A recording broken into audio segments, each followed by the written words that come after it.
अभिमानियों का विरोध करता है और परंतु दीनों पर अनुग्रह करता है। हालेलुया। यहाँ पर लिखा है कि जवान बच्चों, हे जवान लोगों, अपने पास्टर के अधीन रहो। प्राचीन मीन्स कलीसिया के पास्टर, अगुवे। हालेलुया। कि अपने अगुवों के अधीन रहो, अपने चरवाहों के अधीन रहो और उनका कहना मानो। और परमेश्वर कहते हैं कि जो घमंड रखेगा, जो एटीट्यूड रखेगा, वो आशीष नहीं पाएगा, क्योंकि उनसे तो परमेश्वर नफरत करता है। और जिनसे परमेश्वर नफरत करता है, क्या उनसे प्रेम कर सकता है? क्या उनको ब्लेस कर सकता है जिनसे वो नफरत करता है? कभी भी नहीं। अभिमानियों से, एटीट्यूड रखने वाले लोगों से, घमंड रखने वाले लोगों से, है ना, परमेश्वर क्या करता है? उनसे नफरत करता है, उनसे घृणा करता है वो। हालेलुया। प्रभु का धन्यवाद करते हैं खुदावंद का। इसलिए बाइबल कहती है कि अपने अगुवों के अधीन रहो, अपने चरवाहों के अधीन रहो, पास्टर के अधीन रहो। और जो अपने आप को छोटा करता है, नम्र और दीन बनाता है, और जो खुदा के दास को खुदा का दास समझकर उसका आदर करता है, तो परमेश्वर कहता है उन पर परमेश्वर इसी दया करता है, अपना अनुग्रह को उनका हिस्सा करता है। और वो लोग ब्लेस होते हैं, वो लोग फलवंत होते हैं, और वो लोग आशीषित होते हैं। हालेलुया। प्रभु यीशु मसीह के जो 12 चेले थे, प्रभु यीशु मसीह के अधीन रहते थे कि नहीं रहते थे? 12 चेले उसके अधीन रहते थे, उसकी इज्जत करते थे, उसका कहना मानते थे, दिन रात उसके संग रहते थे, जो बोलता था वो करते थे, उसकी इज्जत करते थे। वो एक चरवाहा था, प्रभु यीशु मसीह उनका चरवाहा था। वो भेड़ें थी और वो अपने चरवाहे के अधीन रहती थी। कि प्रभु यीशु मसीह कहता है कि एक अच्छा चरवाहा मैं हूँ, अपनी भेड़ों के लिए अपनी जान देता हूँ। और प्रभु यीशु मसीह एक अच्छा चरवाहा था जिसने अपनी भेड़ों के लिए अपनी जान दे दी। हालेलुया। प्रभु यीशु मसीह के चेले उसके अधीन रहते थे वो सारे। तभी तो परमेश्वर का अनुग्रह तो प्रभावित से हुआ। तभी यहाँ पर लिखा कि दीन लोगों पर, जो अपने आप को छोटा करते हैं, नम्र और दीन बनाते हैं, उन पर परमेश्वर दया करता है, और उनको बढ़ाता है, उनको फलवंत करता है, उनको आशीषित करता है। हालेलुया। खुदावंद का धन्यवाद करते हैं। जो लोग परमेश्वर के दास का आदर करते हैं, परमेश्वर उनका आदर करता है। हालेलुया। तो इसलिए बाइबल में लिखा है कि अपने अगुवों के अधीन रहो। हालेलुया। प्रभु की जकरिया की किताब जब हम पढ़ते हैं, 2 अध्याय पढ़ते हैं, वहां पर लिखा है, वहां पर लिखा है कि जो मेरे दास को छूता है, मेरी आंख की पुतली को छूता है। परमेश्वर कहता है जो मेरे दास को छूता है, मेरी आंख की पुतली को छूता है। जो इस्राएल को छूता है, वो मेरी आंख की पुतली को छूता है। आंख की पुतली में हमारी आंख के अंदर जो पुतली है, ब्लैक कलर की, ये काली काली पुतली है, क्योंकि जो मेरे दास को छूता है वो इसको छूता है। यानी कि जो मेरे दास के खिलाफ गलत बोलेगा, सोचो मेरी आंख में उंगली मारेगा, मेरी आंख में उंगली मारेगा। और जो परमेश्वर के साथ छेड़खानी करेगा, यदि हम शेर के साथ छेड़खानी करें, जाके शेर बख्शेगा? यदि आप शेर की आंख में उंगली मारोगे जाके, शेर बख्शेगा? नहीं बख्शेगा, आपको फाड़ डालेगा शेर। उसके प्रकार से प्रभु यीशु मसीह यहूदा का शेर है, वो यहूदा का बकर शेर है। यदि हम खुदा के दास के प्रति गलत बोलते हैं, उस खुदा के दास का कुछ नहीं बिगड़ता, लेकिन विश्वासी बहुत कुछ गवा बैठते हैं। बहुत से हैं विश्वासी जो खुदा के दास के खिलाफ कुल बुलाते हैं और बाद में उनको रिजल्ट मिलता है। वो मेरे कहते हैं ना इधर के रहते ना उधर के रहते हैं, उनकी जिंदगी बहुत बड़ी प्रॉब्लम्स का वो सामना करते हैं। इसीलिए खुदा का कोई भी दास हो, जो जैसे चाल चल उसको चले, तो आप उसका न्याय मत करो, किसके खिलाफ कुछ मत बोलो। जो किसी भी तरीके से सेवकाई कर रहे हैं अपनी, मत बोलो उसके खिलाफ। सिर्फ अपने अगुवे से ध्यान रखो, अपने अगुवे से मतलब रखो आप। हालेलुया। उसको जैसे करने दो, उसके न्याय करना परमेश्वर का काम है, आप लोगों का काम नहीं है। इसलिए किसी के खिलाफ भी गलत मत बोलो। आप कोई भी खुदा का दास, किसी के खिलाफ कभी गलत मत बोलना। मैं ये शिक्षा देना चाहता हूँ लोगों को कि खुदा के दास दुगने आदर के योग्य होते हैं। वचन कहता है कि परमेश्वर कहता है मेरे दास दुगने आदर के योग्य होते हैं। इसलिए खुदा के किसी दास के खिलाफ गलत मत बोलिए। एक बार क्या हुआ, साउल जो राजा था, साउल राजा दाऊद को मारने के लिए उसके पीछे भागता था। साउल राजा दाऊद के खून का प्यासा था, वो उसको मारने के लिए तैयार रहता था हमेशा। उसके लिए प्लान बना रहता था, षड्यंत्र बनाता था, योजनाएं बनाता था उसके लिए कि मैं उसको मारूं। एक बार उसने अपने बेटे योनातान को बोला, साउल ने अपने बेटे योनातान को बोला, हे योनातान जा और दाऊद को बुला के लेकर आके आज मुझे उसके साथ भोजन करना है मेज के ऊपर। हालेलुया। कि उसको लेकर खाने पर बुला उसको। अब दाऊद नहीं जानता था कि क्या होने वाला है। अब दाऊद को बुलाया गया, साउल की बहुत लंबी मेज लगी, जैसे मेज लगती थी राजाओं की पहले लंबी, तो मेज लगी हुई थी, 60 में लोग बैठे थे और सामने राजा बैठा था। अब बिल्कुल राजा के सामने दाऊद को उठा दिया गया खाने के लिए। हालेलुया। और राजा जब वहां पर खाने के लिए बैठा था, सुबह के दिन खाना खाया, और जब दाऊद खड़ा हुआ तो साउल तो उसे मारना चाहता था और बुलाया इसी मकसद से साउल ने। और जब साउल ने भाला उठाकर जब मारा, ऐसे एकदम से अचानक से मारा दाऊद को, और दाऊद एकदम साइड हो गया, जाके दीवार दीवार में घुस गया भाई, वहां पे बच गया दाऊद। हालेलुया। सो इस प्रकार से दाऊद की खून का प्यासा था, साउल मारना चाहता था दाऊद को। लेकिन एक बार ऐसा भी हुआ कि परमेश्वर ने साउल को 2 बार दाऊद के हाथ में कर दिया। एक बार दाऊद जब गुफा के अंदर छुपा हुआ था, गुफा के अंदर छुपा हुआ था साउल के डर के मारे, और जब साउल गया, साउल उस गुफा के अंदर चला गया और दाऊद के हाथ में परमेश्वर ने साउल को दाऊद मार सकता था पीछे से गुफा के अंदर, लेकिन उसने नहीं मारा, छोड़ दिया। एक बार क्या हुआ कि साउल अपनी सेना के साथ सो रहा था, तंबू के पास सो रहा था, अपने खेमे के पास, और जब वो सो रहा था गहरी नींद में था, उसका जो पहरेदार था वो भी गहरी नींद में सो गया, सेना भी सो गई, और दाऊद दूसरे जंगल के पहाड़ की दूसरी तरफ था।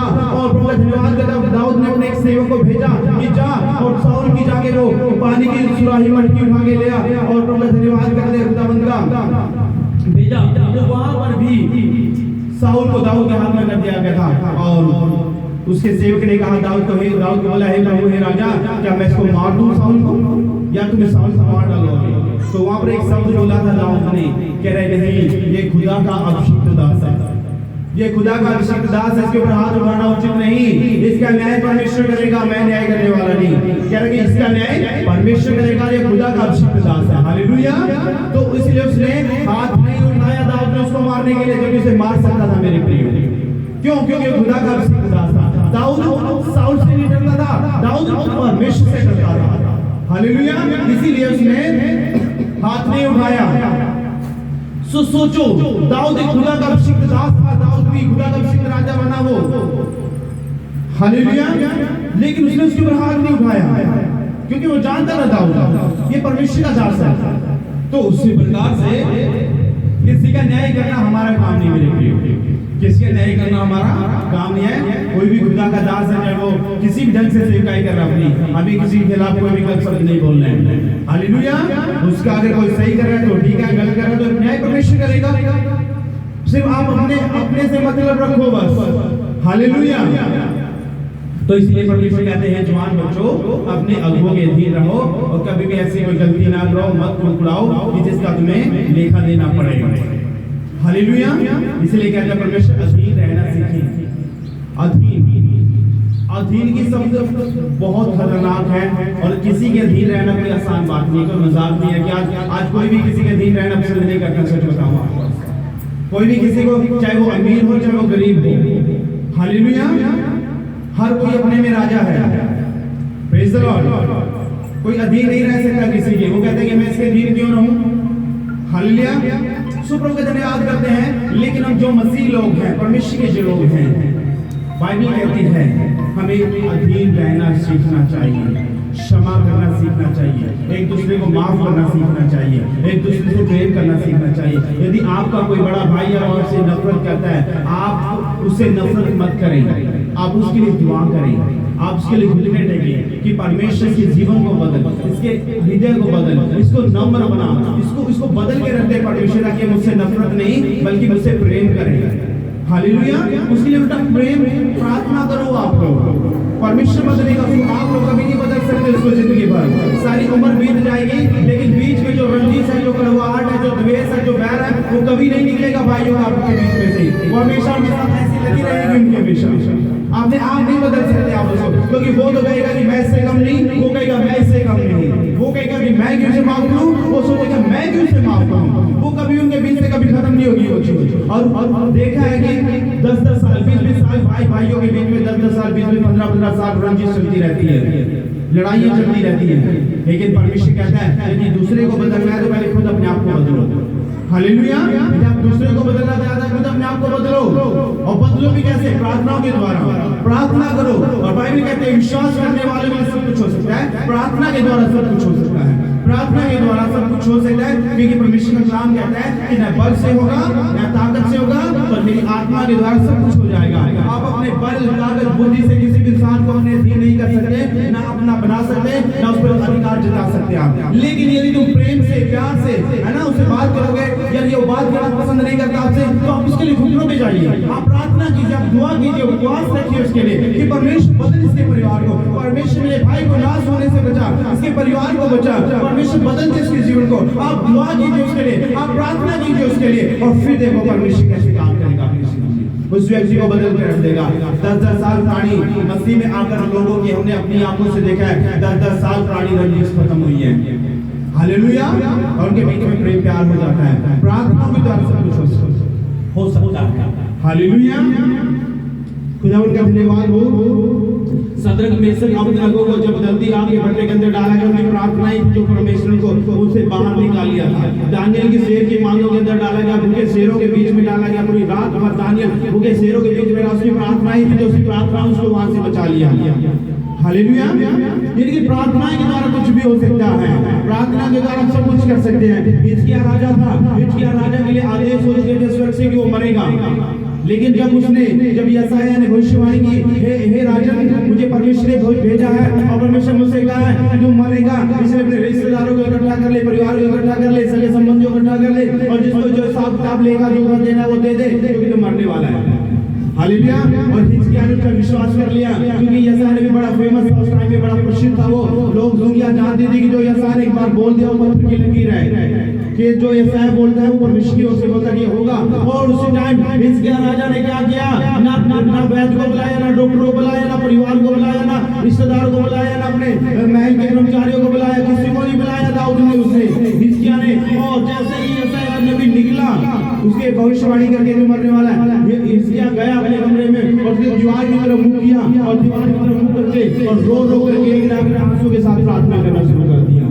और उसकी आंसू की प्रार्थना को देखकर, गिड़गिड़ाहट को देखकर, और क्या उसका हृदय बदल गया परमेश्वर का, नम्र हो गया परमेश्वर। हालेलुया। और प्रभु का धन्यवाद, परमेश्वर हृदय बदल गया। परमेश्वर ने कहा, यशायाह महल के आंगन में पहुंचा था, और जैसे आंगन में पहुंचा, परमेश्वर ने यशायाह से बोला, हे यशायाह, जा दोबारा फिर हिजकिय्याह के पास जा, और हिजकिय्याह राजा को जाकर बोल दे कि तूने जो प्रार्थना भेंट मुझे चढ़ाई है, जो आंसुओं के साथ प्रार्थना भेंट मुझे चढ़ाई है, जो आंसुओं के साथ गिड़गिड़ाहट तूने मुझसे प्रार्थनाएं की हैं, वो तेरी प्रार्थना ऊपर स्वर्ग में कबूल हो चुकी हैं। हालेलुया। और जाकर हिजकिय्याह को बोल दे कि हे हिजकिय्याह, अब तू मरेगा नहीं, परमेश्वर ने तेरी उम्र 15 साल और बढ़ा दी है। और वो 15 साल हो दिया हिजकिय्याह राजा। उसकी प्रार्थनाएं तो थी, प्रार्थनाएं में तो सब कुछ बदला उसकी जिंदगी। यदि वो मौत की खबर सुनकर रोने लगता, पीटने लगता, परिवार को बुलाता, इकट्ठा कर लेता, परिवार से पत्नी से गले मिल के रोता, बच्चों से रोता, गले मिल कर रोता, कुछ भी ना करता, तो मर ही जाता। हालेलुया। इसलिए तो कहते हैं कि कर्म करो, फल की चिंता मत करो। अब हिजकिय्याह को पता था कि तो मरने वाला है, लेकिन उसने कर्म नहीं छोड़ा, उसने कर्म तो किया। उसने ये नहीं सोचा कि भी परमेश्वर क्या तो मेरी उम्र बढ़ाए या ना बढ़ाए, उसने कर्म तो किया। जैसे उसने कर्म किया तो फल भी पाया। कभी तो कहते हैं कर्म करो, फल की चिंता ना करो, कर्म करोगे तो फल भी मिलेगा। तो हिजकिय्याह राजा रोया, गिड़गिड़ाहट के साथ परमेश्वर को पुकारा, तो परमेश्वर ने उसकी उम्र 15 साल बढ़ा दी। इसलिए कुछ लोग होते हैं कि जब उनकी जिंदगी में दुख, तकलीफ, मुसीबत, परेशानी, प्रॉब्लम, समस्याएं आ जाती हैं, वो प्रार्थनाओं से ज्यादा वो अपने हालातों की तरफ देखना शुरू कर देते हैं, अपने हालातों पर ज्यादा निर्भर हो जाते हैं, अपने हालातों को बड़ा समझने लगते हैं, और सोच लेते हैं, हार मान लेते हैं, बिना कुछ करे ही हार मान लेते हैं, सोच लेते हैं कि नहीं तो कुछ नहीं हो सकता। जहाँ पे हमारी सोच खत्म होती है, वहां से परमेश्वर की शुरू होती है। जहाँ पे सारे दरवाजे बंद हो जाते हैं, वहीं से तो परमेश्वर का रास्ता खुलता है। दुनिया के सारे दरवाजे बंद हो जाएंगे, फिर परमेश्वर का मार्ग रास्ता खुलता है। हालेलुया। इसलिए आप कर्म तो करें, दुआ तो करो, गिड़गिड़ाहट के साथ प्रार्थना तो करो, कर्म तो करो, फल भी मिलेगा खाने को। हालेलुया। तो इसीलिए जब भी कोई प्रॉब्लम्स हो तो वहां पर परमेश्वर के साथ गिड़गिड़ाहट के साथ एक मन हो जाओ, परमेश्वर बदलेगा हालातों को, जीवन को, सोच को, समझ को। हालेलुया। खुदावंद का धन्यवाद करते हैं। बाइबल अध्ययन के बारे में बहुत कुछ सिखाती है हमें। हालेलुया। और परमेश्वर का धन्यवाद करते हैं। आगे भी थोड़ा सा हम देखेंगे। इसीलिए परमेश्वर के बलवंत हाथ के नीचे रहो, जिससे वह तुम्हें उचित समय पर बढ़ाए। उन अपनी सारी चिंता उसी पर डाल दो, क्योंकि उसमें तुम्हारा ध्यान है। क्या लिखा है कि अपनी सारी चिंता उस पर डाल दो, उसको तुम्हारा ध्यान है। किस पर डाल दो अपनी सारी चिंता? पतरस किसके बारे में कह रहे हैं? पतरस किसके बारे में कह रहे हैं? अपनी सारी चिंता उसी पर डाल दो। पतरस कह रहे हैं कि अपनी सारी चिंता परमेश्वर पर डाल दो, परमेश्वर मसीह पर डाल दो। वो उसी परमेश्वर मसीह को तुम्हारा फिक्र है, परमेश्वर मसीह को तुम्हारा ख्याल है, परमेश्वर मसीह जानता है तुम्हारे हालात को, परमेश्वर मसीह जानता है तुम्हारी प्रॉब्लम को, परमेश्वर मसीह जानता है कि तुम किस पीड़ा से गुजर रहे हो, परमेश्वर मसीह जानता है कि दुख से गुजर रहे हो, परमेश्वर मसीह जानता है तुम किस परेशानी से गुजर रहे हो। वो सब जानता है, उसको बताने की जरूरत नहीं है, सिर्फ प्रार्थना करने की जरूरत है। ऑलरेडी वो सब कुछ जानता है। आपके जीवन के बारे में, अगला पिछला सारा सब कुछ जानता है वो, बट वो चाहता है कि आप प्रार्थना करो, वो चाहता है कि आप उसे पुकारो। हालेलुया। जब पतरस पानी में डूब रहा था, जब पतरस पानी में डूब रहा, प्रभु यीशु मसीह सामने खड़ा देख रहा था, प्रभु यीशु मसीह सामने खड़ा है और देख रहा पतरस डूब रहा है, और प्रभु यीशु ने अपना हाथ नहीं बढ़ाया। प्रभु यीशु मसीह क्यों नहीं बढ़ाया? क्योंकि प्रभु यीशु मसीह चाहता था कि खुद लड़े और मुझे पुकारे। प्रभु यीशु मसीह चाहता था कि मुझे पुकारे। देख तो सब पूछ रहा था कि डूब रहा है, वो देख रहा था प्रभु यीशु मसीह डूब रहा है, वो बिना बुलाए बिना उसको पुकारे भी उसको बचा सकता था, दिन रात उसके संग रहता था। पतरस प्रभु यीशु मसीह साथ रहते दिन रात, वो बिना बुलाए बिना पुकारे भी उसको बचा सकता, लेकिन देख रहे हैं प्रभु खड़ा खड़ा और पतरस डूब रहा है। लेकिन प्रभु यीशु मसीह चाहता था कि खुद पतरस मुझे पुकारे, मुझे बुलाए। वो देख रहा अपनी आंखों से कि क्या हो रहा है, प्रभु यीशु मसीह देख रहा अपनी आंखों से क्या हो रहा है, लेकिन वो कुछ कर नहीं रहा है। क्यों नहीं कर रहा है? क्योंकि वो चाहता था कि खुद उसे पुकारे। उसी प्रकार से प्रभु यीशु मसीह हमारे हालातों को जानता है, हमारी तकलीफ हमारी प्रॉब्लम को जानता है, हमारे हालातों को जानता है, हमारी सारी चिंताओं को जानता है, लेकिन वो चाहता है कि हम घुटनों पे जाएं उसे पुकारें। वो ये चाहता है आपको, वो चाहता है कि घुटनों में जाकर उसे पुकारो, उसकी दुहाई दो, उसे विनती करो, गिड़गिड़ाओ उसके सामने, गिड़गिड़ाहट के साथ उससे प्रार्थना करो आप। हालेलुया। जब एक बच्चे को भूख लगती है, माँ के दूध के लिए बच्चा रोता है, और जब बच्चा रोता नहीं, उसके माँ उसको दूध नहीं पिलाती, उसकी माँ काम करती घूमती रहेगी घर के अंदर, लेकिन जब बच्चे को भूख लगेगी वो रोएगा और रो रो कर पूरा हाल कर देगा, तब जाकर उसकी माँ भाग कर जाएगी, उठाएगी और दूध पिलाएगी। हालेलुया। उसी प्रकार से प्रभु यीशु मसीह सब कुछ देखता तो है, लेकिन वो चाहता है कि हम जाएं बच्चे के समान उसके सामने, अपने आप को इनके दीन कर दें, अपने आप को छोटा बना लें, अपने आप को नम्र और दीन कर दें और हाथ खड़े कर दें, परमेश्वर मैं थक चुका हूँ, हार चुका हूँ, अब तू ही कोई मार्ग रास्ता कर मेरे लिए। वो चाहता है कि हम दीन करें अपने आप को, हमारे अंदर जो भी अकड़ होती है वो अकड़ खत्म हो जाए, एटीट्यूड खत्म हो जाए। हालेलुया। परमेश्वर चाहता है कि हम अपने आप को खत्म कर दें, परमेश्वर के सामने छोटा बना ले, नम्र और दीन बना ले। वो नम्र और दीन चाहता है, हमें देखना चाहता है कि हम नम्र और दीन हो जाए। हालेलुया। तो इसलिए वो वेट करता है, इंतजार करता है हमारा कि हम उसे पुकारें और गिड़गिड़ाएं परमेश्वर के सामने।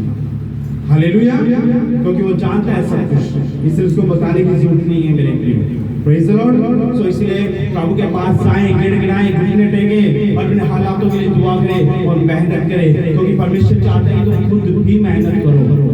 सिर्फ पास्टर पे डिपेंडेंट ना रहो, सिर्फ पास्टर भी निर्भर ना रहो कि पास्टर सब कुछ करेगा हमारे लिए। प्रभु यीशु मसीह चाहता है कि तुम खुद भी कुछ करो।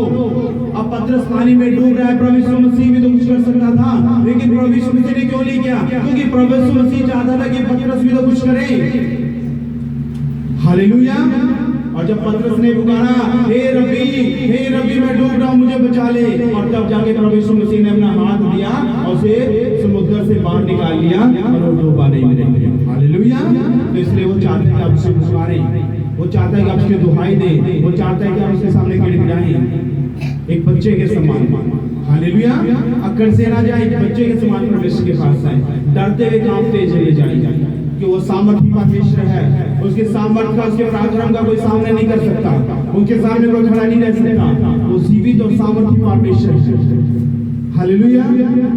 इसलिए सामर्थी परमेश्वर के सामने कांपते हुए जाए, डरते हुए जाए, क्योंकि वो जीवित परमेश्वर है।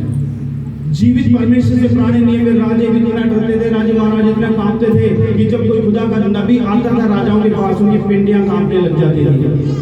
वो डर जाते थे, जब जैसे कि शेर को सामने आते से देखते हैं ना, और कैसे डरते हैं लोग, उसी प्रकार से जब खुदा का नबी, खुदा का दास जब राजा के पास आता था, वो डर जाते थे कि हाँ परमेश्वर कोई ना कुछ पैगाम देके भेजा है, और ये कुछ ना कुछ ऐसा पैगाम सुना के जाएगा कि कुछ ना कुछ बुराई होगा। वो पहले डरना कांपना शुरू कर देते थे, खुदा के नबी के आने से पहले डरना शुरू हो जाते थे कि या कुछ ना कुछ तो गलत कुछ ना कुछ ऐसी भविष्यवाणी करके जाएगा जो तेरे फायदे के लिए नहीं होगी, क्योंकि वो जीवित परमेश्वर से डरते थे। हालेलुया। तो उसी प्रकार से प्रभु का धन्यवाद करते हैं, हम भी परमेश्वर के पास जब हम जाएं तो हम डरते हुए जाएं, कांपते हुए जाएं और बच्चे के समान छोटा नम्र और दीन करके जाएं अपने आप को। हालेलुया। फिर प्रभु आपको दया करेगा और आपके हालातों को बदल देगा, आपके जीवन को बदल देगा। हालेलुया। तो प्रभु का धन्यवाद, इन वचनों के द्वारा आप सबको आशीष दे और बरकत दे, और परमेश्वर उसी का अनुग्रह आप सब लोगों पर आज से हमेशा नजर बना रहे। हालेलुया। तो आप सबको आशीष दे, बरकत दे। हालेलुया। सो खुदा का धन्यवाद हो। अब हम ऑफरिंग लेंगे, एक गीत गाएंगे और